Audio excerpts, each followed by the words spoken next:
So, ayun, dahil day off namin pareho, nagtake kami ng day off. 3 days lang naman, pupunta kami ng mountain. Ayan, mag-aliw-aliw muna kami, hindi lang puro trabaho dahil nai-stress ako, guys. So, naiwan yung aming alaga. So, maiwan siya dito, pero yung friend ng jowa ko ang bibigyan ng pagkain, pupunta siya dito. So, ayun. Anhan na lang namin. Naghintay kami ng time kasi yung friend niya rin is may time kasi kami, kailangan nandun na kami sa sa pag-stayhan namin ng 4 o'clock. So yung isa, yung jowa ko is naglilinis siya ng car. Linis muna siya. Ako naman, ayan, dadalhin ko na nga to doon eh. Tutulungan sana ako maglinis. Kaso, wag na lang. Sulitin ko muna si Tofi dito. O ganun lang din naman yung niya, punas-punas lang. Sulitin ko muna si Tofi dahil nami-miss ko si Tofi. Nalulungkot ako. Nakakalungkot pag iwan. Sabi ko nga dalhin namin eh. Wala man kaming pag dun. Okay naman sana kung dadalhin. Kaso, syempre, ayaw naman namin ding kailangan enjoy. Mag-enjoy tayo doon. Kailangan relax muna sa sarili kasi nitong nakaraan, nung last month, grabing dami kong trabaho. Kahit day off wala akong day off sa isang araw, kahit isang araw sa isang buwan.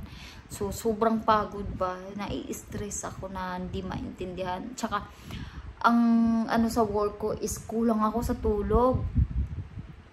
Well, nasa akin lang naman kasi yun eh. Kasi ang uwi ko, minsan, 8 ng gabi. Tapos uwi ako. Pagdating ko sa bahay, mga 8:30.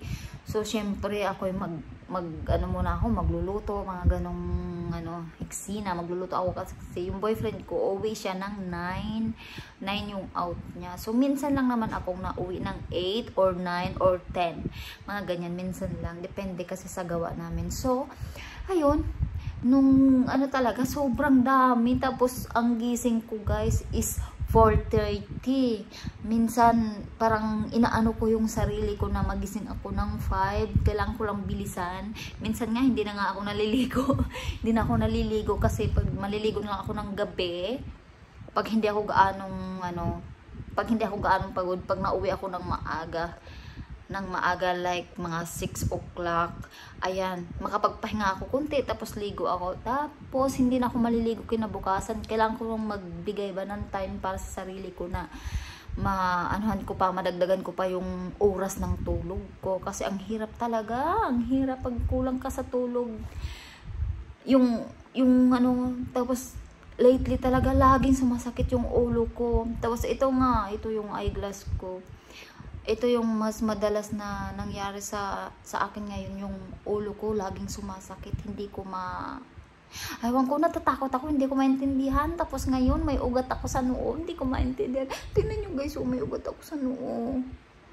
So, kailangan kong i-relax yung sarili ko, yung kampante lahat ng utak ko. Minsan kasi, siyempre, hindi rin naman tayo, may iniisip din tayong ibang, alam nyo yun. Minsan kasi ang dami kong iniisip, ayan, yung parang minsan napaparanoid tayo, so parang nagsama-sama na yung kaya palaging sumasakit yung ulo ko. So dapat lang tayo, chill lang. Dapat pahalagahan natin yung buhay natin. Diyos ko. Well, ngayon guys, sobrang takot ko, natatakot na ako. Tapos lagi na lang akong nagdadasal na ganito, ganyan. So parang i-relax ko muna yung sarili ko. So ayun na, alis na kami guys. So mamaya na lang ulit. Alis na kami. Kailangan namin ng magbibiyahe na. So, yun lang. Thank you for watching. See you later.